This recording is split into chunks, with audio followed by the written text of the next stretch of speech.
Bien-aimés, ce matin, Dieu nous a encore bénis pour écouter sa parole. La parole de Dieu, c'est la nourriture de notre âme. C'est la nourriture de notre esprit. C'est lui qui se nourrit de cette parole vivra. Il aura la vie et la vie en abondance. Les apôtres qui ont marché avec Jésus, ils écoutaient Jésus. Ils écoutaient la parole de Dieu chaque jour. Ils étaient nourris de cette nourriture qui ne périt jamais. La Bible dit aussi, la parole est aussi l'eau qui nous lave, qui nous purifie. Si tu reçois cette parole ce matin, si tu écoutes la parole de Dieu, tu chéris la parole de Dieu, la parole va te purifier, va te laver, va te nettoyer, va nourrir ton esprit. Ton esprit sera un esprit vivifiant. Tu vas communiquer, tu seras la source pour la bénédiction des autres. Tu seras une bénédiction pour l'Église et pour ceux qui sont autour de toi. Voilà pourquoi les apôtres, en écoutant Jésus, ils étaient devenus comme lui. Leur nature avait changé. Leur comportement avait été transformé. Parce que ils écoutaient la parole de la vie. Et la vie était en eux. Et ils communiquaient cette vie à ceux qui étaient autour d'eux. Les apôtres, ils ont écrit l'acte des apôtres. Ça veut dire les actions que les apôtres ont produit en écoutant la parole de Dieu. Les résultats de la parole de Jésus qui a produit des événements, des situations, des bénédictions, des guérisons. C'est ça qu'on appelle l'acte des apôtres. Les actions de l'apôtre. Or, ils avaient reçu le même esprit que nous. Ils avaient reçu le même esprit que toi et moi. Donc, il nous est important de manifester les actions, les actes. Et non des apôtres, mais d'un tel. Un tel a fait une action. Acte des chrétiens, peut-être on peut l'appeler comme ça, acte des chrétiens. Acte d'un tel. Parce qu'ils ont écouté Jésus, ils ont écouté la parole de Dieu et ils ont produit. Donc, cela est venu, cela s'est fait parce qu'ils étaient disposés à écouter attentivement notre Seigneur. Et ce matin, le Seigneur va nous parler et nous l'écouterons aussi attentivement. Notre parole de ce matin est tirée dans le livre de Jonas, chapitre 2, verset 7 jusqu'au verset 11. Jonas, chapitre 2, verset 7 jusqu'au verset 11. Nous lirons encore Jonas, chapitre 4, verset 1 à 3. Jonas 4, verset 1 à 3. Je vais lire la parole de Dieu.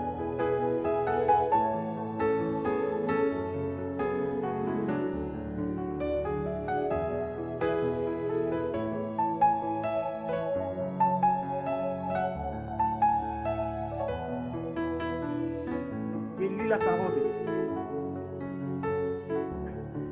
Dieu. Je suis descendu jusqu'aux racines des montagnes. Les barres de la terre m'enfermaient pour toujours. Mais tu m'as fait remonter vivant de la fosse. Éternel mon Dieu, quand mon âme était abattue au-dedans de moi, je me suis souvenu de l'Éternel et ma prière est parvenue jusqu'à toi dans ton saint temple. Ceux qui s'attachent à des vaines idoles éloignent d'eux la miséricorde. Pour moi, je t'offrirai des sacrifices avec cri d'action de grâce. J'accomplirai les vœux que j'ai faits. Le salut vient de l'Éternel. L'Éternel parla au poisson et le poisson vomit Jonas sur la terre. Je vais encore relire pour une bonne compréhension. Je suis descendu jusqu'aux racines des montagnes. Les barres de la terre m'enfermaient pour toujours. Mais tu m'as fait remonter vivant de la fosse. Éternel mon Dieu, quand mon âme était abattue au-dedans de moi, je me suis souvenu de l'Éternel et ma prière est parvenue jusqu'à toi. Dans ton temple, dans ton saint temple, ceux qui s'attachent à des vaines idoles éloignent d'eux la miséricorde. Pour moi, je t'offrirai des sacrifices avec cri d'action de grâce. J'accomplirai les vœux que je fais. Le salut vient de l'Éternel. L'Éternel parla au poisson et le poisson vomit Jonas sur la terre. Nous allons lire deuxième passage, Jonas 4, verset 1 à 3. C'est là de plus fort à Jonas. Il fut irrité. Il implora l'Éternel et il dit, ah, Éternel, n'est-ce pas ce que je disais quand j'étais encore dans mon pays? C'est ce que je voulais prévenir en fuyant à Tarsis, car je savais que tu es un Dieu compatissant et miséricordieux, lent à la colère et riche en bonté, et qui te répond du mal. Maintenant, Éternel, prends-moi donc la vie, car la mort m'est préférable à la vie. Je vais encore relire ce verset. C'est là de plus fort à Jonas, et il fut irrité. Il implora à l'Éternel. Et il dit, ah Éternel, n'est-ce pas ce que je disais quand j'étais encore dans mon pays? C'est ce que je voulais prévenir en fuyant à Tarsis, car je savais que tu es un Dieu compatissant et miséricordieux, lent à la colère et riche en bonté, et qui te répond du mal. Maintenant, Éternel, prends-moi donc la vie, car la mort m'est préférable à la vie. Donc, bien aimés, nous venons de lire ces passages bibliques qui étaient les paroles de Jonas dans la première lecture. Jonas disait que je suis descendu jusqu'aux racines des montagnes. Les barres de la terre m'enfermaient pour toujours. Mais tu m'as fait remonter vivant des fosses. L'Éternel, mon Dieu. Nous voyons que Dieu avait choisi Jonas pour aller annoncer la bonne nouvelle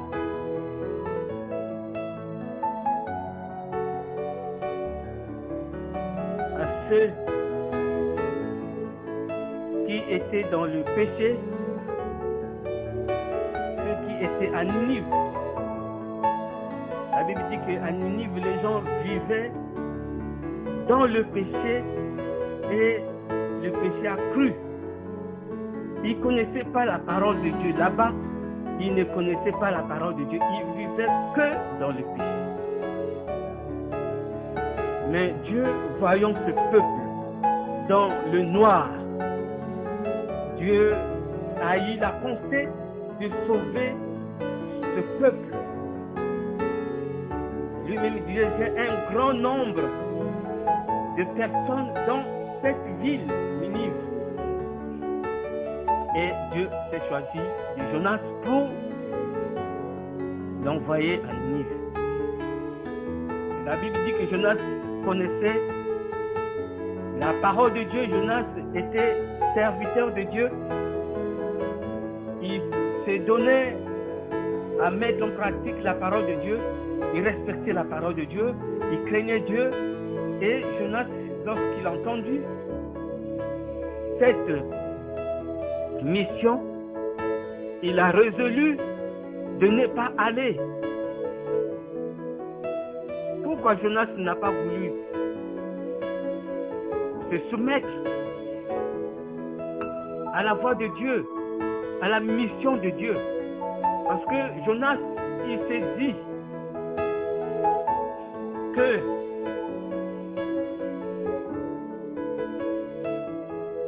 Dieu, si je vais là-bas, Dieu va sauver ce peuple.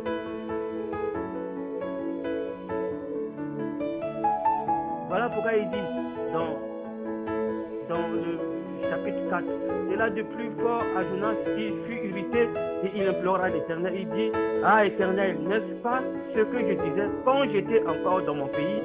C'est ce que je voulais prévenir en fouillant en Tarsis, car je savais que tu es un Dieu compatissant, miséricordieux, lent à la colère et riche en bonté, et qui te répand du mal. Vous voyez? Donc, Dieu avait résolu maintenant de prendre soin de ce peuple, de sauver ce peuple. Et il s'est servi de Jonas. Comme aujourd'hui, Dieu se sert de nous.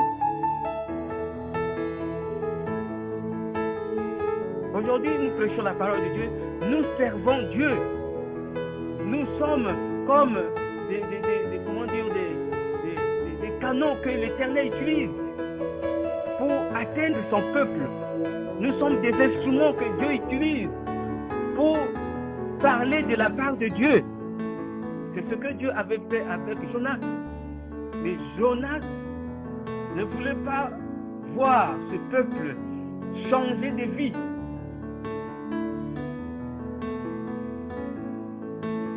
Jonas ne voulait pas que Dieu puisse manifester sa miséricorde au peuple qui était à Ninive. Jonas voulait que Dieu puisse frapper ce peuple au jour de l'Éternel. Que ce peuple se retrouve dans la gêne, dans l'enfer. Ça, c'était la pensée de Jonas.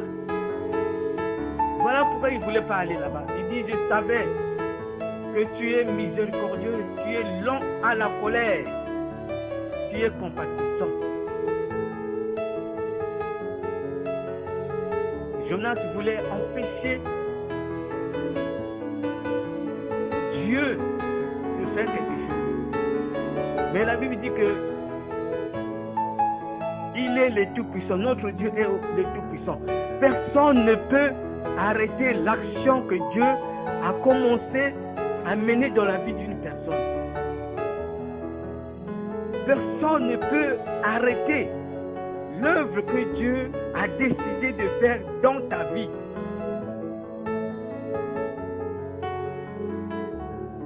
Personne ne peut arrêter les projets que Dieu a pour toi. Parce qu'il est Dieu, il est capable de tout.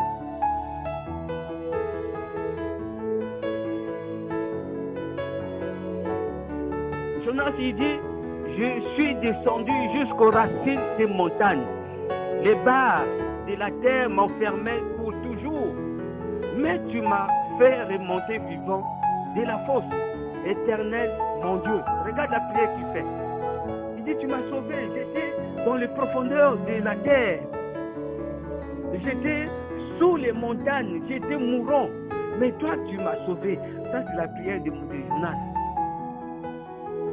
Il dit que tu m'as sauvé. J'étais perdu. Je ne pouvais pas revenir à la vie. Mais toi, tu m'as sauvé. Mais lorsque Dieu l'utilise pour aller sauver les autres, Jonas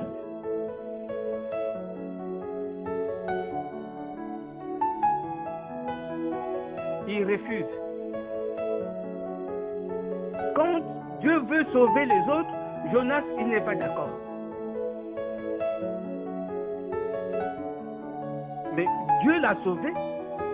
Mais pour que Dieu sauve, quand Dieu veut vous sauver les autres, lui n'est pas d'accord. Écoute la prière que Jonas fait. Ceux qui s'attachent à des vaines idoles éloignent de la miséricorde. Ça, c'est la prière de Jonas. Ceux qui s'attachent à des vaines idoles éloignent de la miséricorde. Donc, ceux qui sont dans le péché, Seigneur, ne les pardonne pas, laisse-les dans cette situation, qu'ils périssent, qu'ils s'enfoncent, qu'ils meurent dans cette perdition. Ça, c'est la prière de Jonas.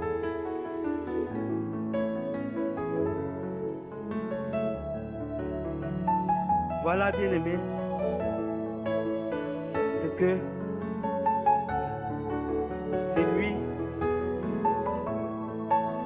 qui connaît la grandeur de Dieu. Les prières de celui qui connaît la grandeur de Dieu. C'est vrai que Jonas, il connaissait Dieu. Il savait que Dieu était lent à la colère et riche en bonté, il savait ça. Et qui se répand aussi pour les autres. Ça, il savait. Voilà pourquoi quand Dieu l'appelait, il a pris, il voulait fuir. La Bible dit,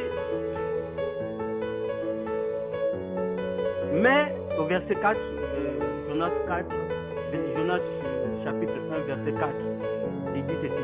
Mais l'Éternel fit souffler sur la mer un vent impétueux, et il s'éleva sur la mer une grande tempête. Le navire menaçait de faire naufrage.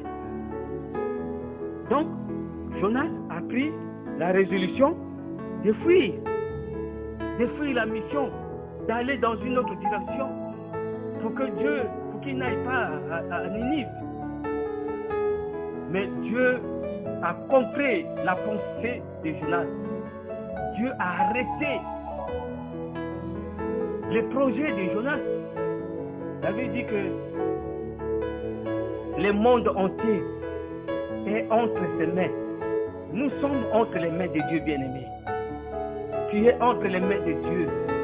Tu ne peux pas t'échapper de Dieu. Dieu te contrôle. Dieu il te voit. Il connaît tes pensées. Ce que tu penses. Ce que tu veux faire. Ce que tu pourras faire les jours à venir. Dieu sait. Même ton avenue sur ce monde, Dieu savait. Avant que tu sois né, il connaissait ce que tu devais faire. Dès le sein maternel, Jérémie l'a dit. Dieu a dit à Jérémie, je t'avais déjà consacré prophète dès le sein de ta mère.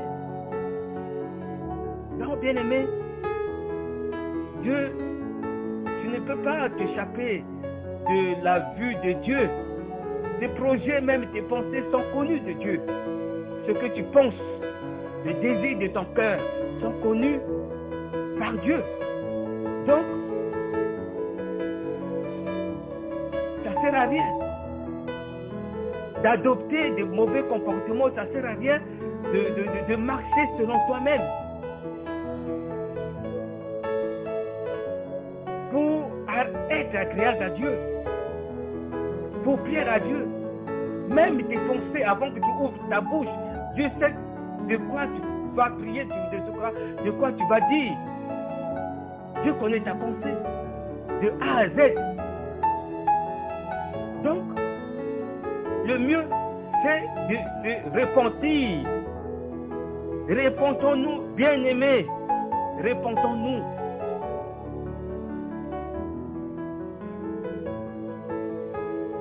Jonas ne voulait pas voir la repentance à Ninive. Il voulait empêcher la repentance.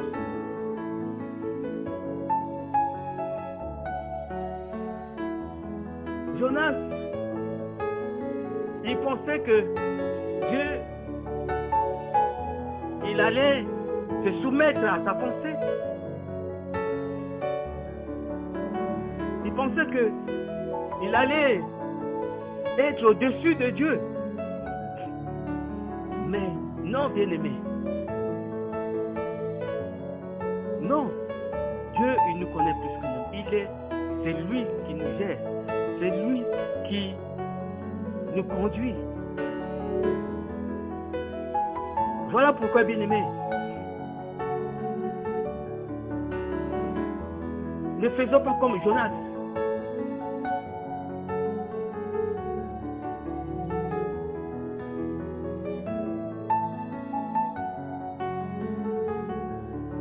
Dans le verset 5.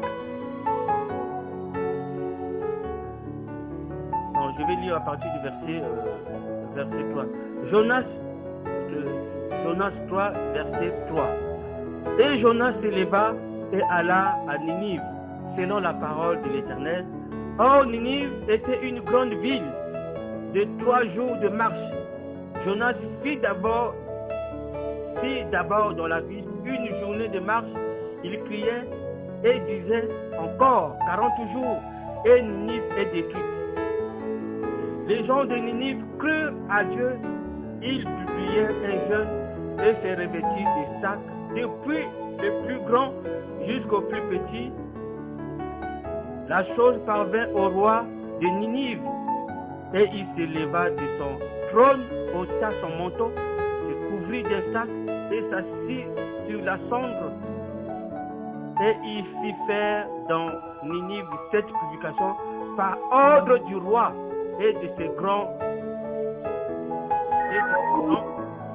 que les hommes et les bêtes, les bœufs et les brebis ne goûtent de rien, ne pèsent point et ne boivent point d'eau. Donc, la Bible dit que lorsque Jonas, par la suite, Dieu lui a demandé d'aller annoncer. Dieu lui a ordonné d'aller annoncer. Et par la suite, il a annoncé. La Bible dit que le peuple a cru en Dieu. Le peuple a changé de vie. Le peuple a pris la décision d'aller vers Dieu, de marcher avec Dieu.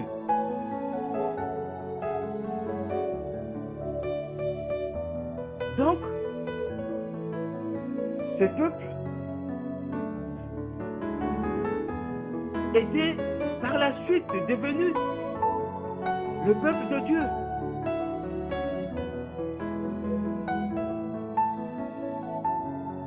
Parce qu'ils se sont repentis. Bien aimé, la repentance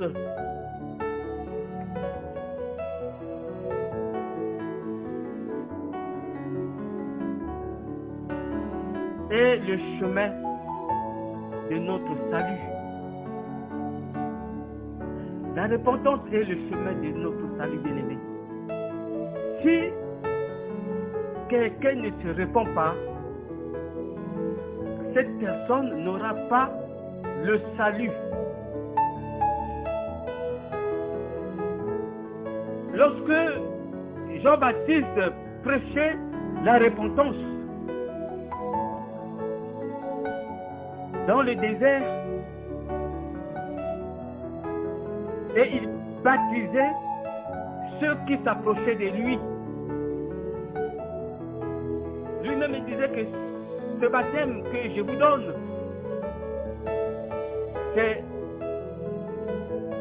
le baptême de la repentance. Préparez le chemin de celui qui vient. Et il dit, celui qui vient est plus grand que moi, c'est celui-là qui vous baptisera du Saint-Esprit. C'était le baptême de la repentance.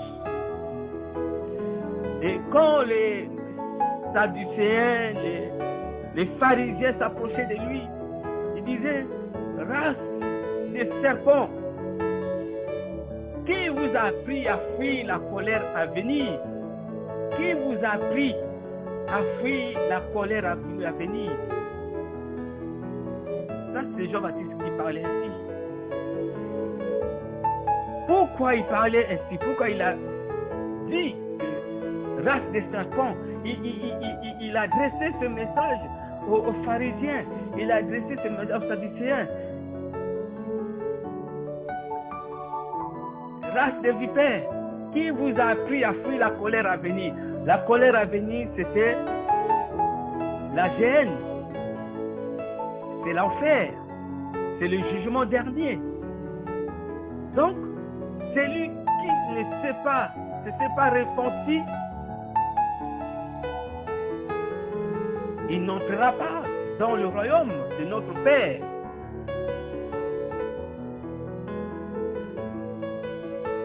Si tu ne t'es pas repenti, tu ne verras jamais le Seigneur.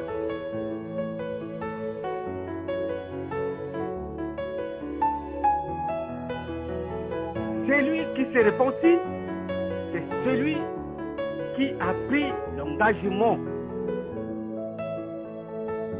de s'attacher à Dieu, d'obéir à sa parole entièrement.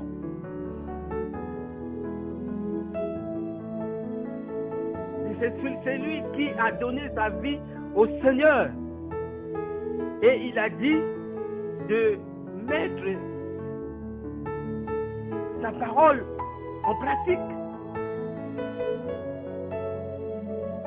Mais si tu ne mets pas la parole de Dieu en pratique, qui es-tu donc? La Bible dit que tu ne verras jamais le Seigneur. La Bible dit dans le livre de Jacques,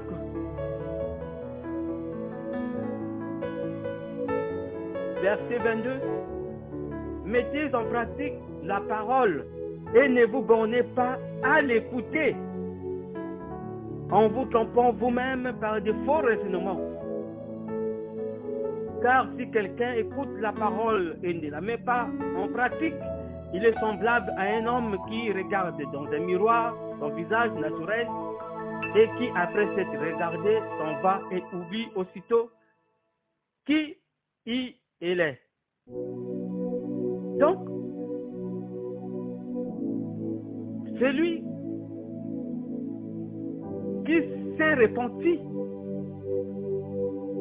c'est celui-là qui met en pratique la parole de Dieu.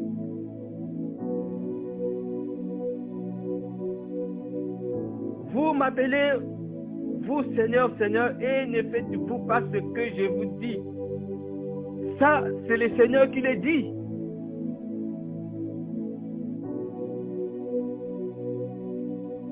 Donc, la repentance, c'est le chemin de notre salut. tu t'es repenti réellement en suivant les Seigneurs, en respectant sa parole de Dieu, bien-aimé,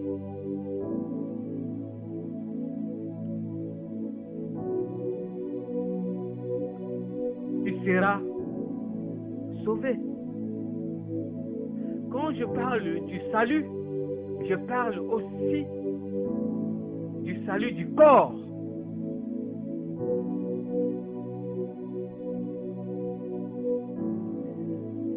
Je parle aussi de ta vie quotidienne.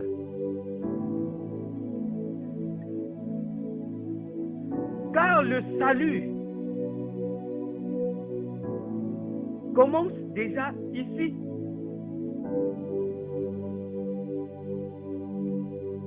Tu dois vivre la bénédiction depuis ici.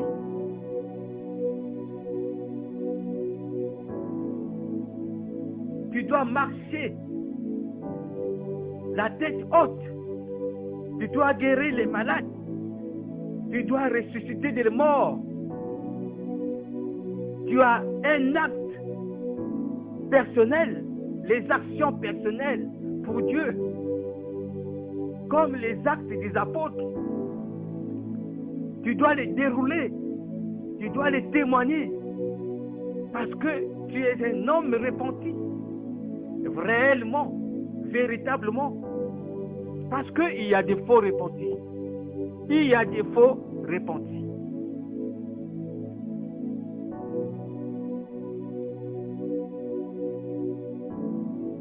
Jésus dit dans Luc 6, 46,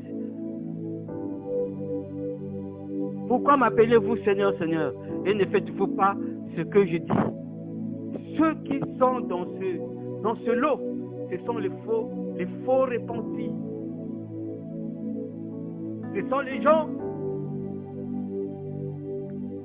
qui sont aussi dans le Seigneur, qui viennent dans les églises.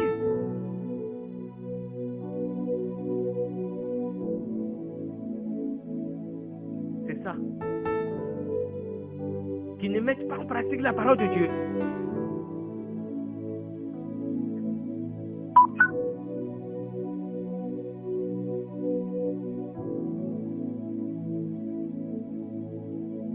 Donc, voilà pourquoi nous sommes en train de lamenter, bien-aimés. Notre repentance, voyons notre repentance. Voyons notre vie avec le Seigneur. Es-tu toujours dans les boîtes de nuit? Tu vas toujours dans les boîtes de nuit jusqu'aujourd'hui. Tu es toujours dans la boisson, dans l'ivrognerie. Quelle est ta vie que tu mènes? La repentance, c'est mettre en pratique la parole de Dieu. C'est ça, la repentance.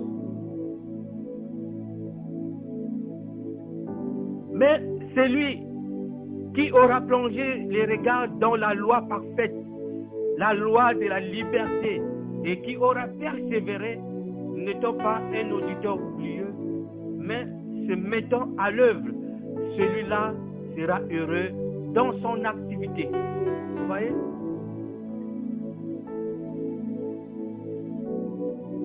Donc, c'est lui qui met en pratique la parole de Dieu et qui persévère dans cette parole. La Bible dit qu'il sera heureux dans ses activités. Tu seras heureux.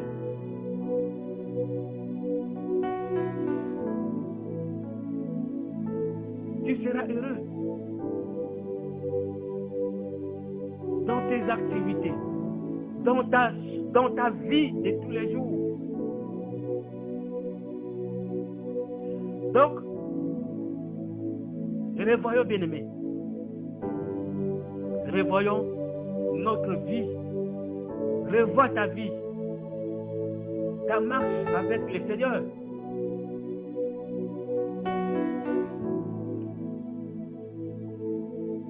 Ta marche avec le Seigneur.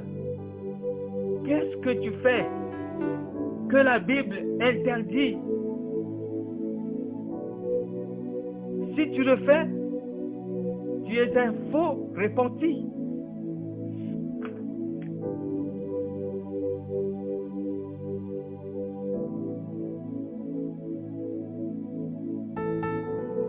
Mes frères, que sert-il à quelqu'un de dire qu'il a la foi s'il n'a pas les œuvres? La foi peut-elle le sauver?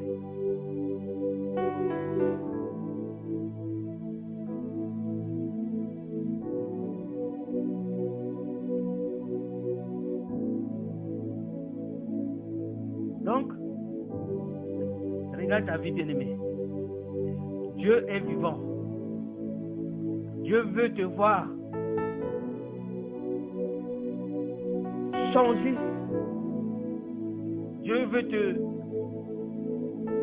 te voir être élevé.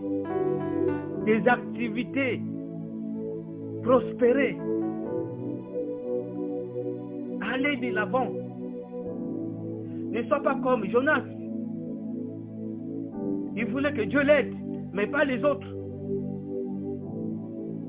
Il voulait que Dieu le sauve lui seulement, mais pas les autres.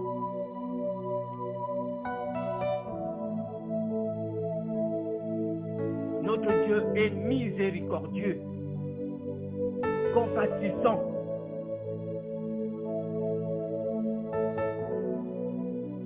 Marchant vers la conversion. Marchons vers la conversion. La repentance est un processus. Ça peut prendre des années. Mais l'objectif, c'est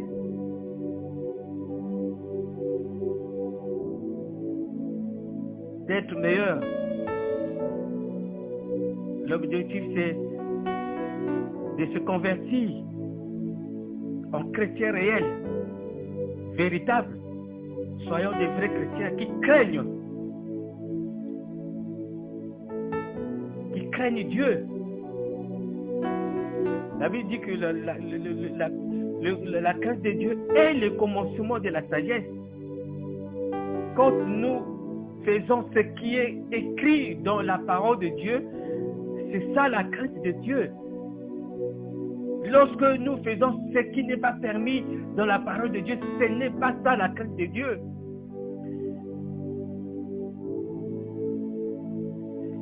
Et quand le Seigneur apparaîtra, j'avais parlé de ça, le Seigneur nous attirera ceux qui ont gardé de l'huile dans leur lampe. Ça veut dire que l'huile, c'est le Saint-Esprit. Ceux qui ont gardé le Saint-Esprit. Donc, celui qui s'est repenti, un vrai repenti, c'est celui qui a son Esprit Saint en lui, qui a conservé le Saint-Esprit. C'est celui qui a l'huile dans sa lampe. C'est celui-là qui sera monté, qui sera attiré par le Seigneur. Mais un faux repenti ne sera jamais attiré par le Seigneur parce que il n'a pas de l'huile. Sa lampe n'a plus de l'huile. Il a éteint. Sa lampe n'allume plus. Il est refroidi. Il devient problématique. Il devient querelleur. Il devient pleurnichard. Il pleure à tout moment. Il querelle les autres. Il devient jaloux. Parce que Dieu est en train de bénir les autres. Bien-aimés, la vraie repentance. Dieu nous appelle à la vraie repentance. Repentissons-nous, repentons-nous. Changeons notre vie. Soyons comme les apôtres. L'apôtre Pierre a dit au paralytique, ce que j'ai, c'est ce que je te donne. Lève-toi et marche. Voilà, c'est lui qui s'est repenti véritablement. C'est lui qui a pris la parole de Dieu en lui. Le Seigneur lui avait dit, viens, je ferai de toi un pêcheur d'hommes. Et voilà. L'apôtre Pierre a pêché les âmes. Par le fait de guérir seulement, l'âme vient glorifier Dieu. L'âme, la personne qui l'a guéri, ne va pas repartir comme ça, il va venir glorifier Dieu. Parce que Pierre s'est repenti réellement. Pierre a vu Dieu dans sa vie. Pierre ne doute plus, n'a plus besoin des autres apôtres.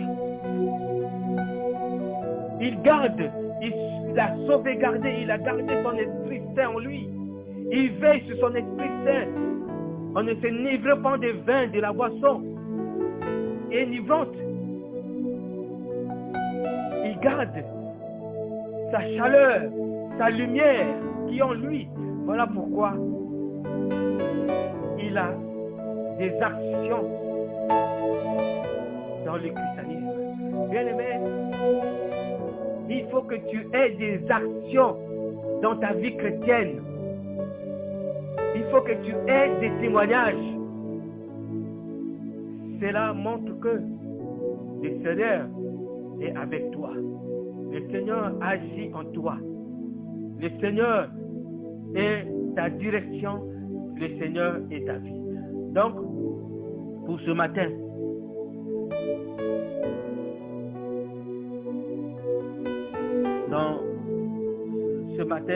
Dieu nous a parlé de cela, de notre vie, de changer notre vie, de s'attacher au Seigneur, de se repentir réellement. Bien-aimé, bien que ça prend du temps, mais prenons des décisions pour que nous puissions changer. Et cela ne pourra que se faire si nous prenons des décisions. Si tu prends la décision, Dieu t'aidera à changer ta vie. Donc voilà pour ce matin. Que Dieu vous bénisse.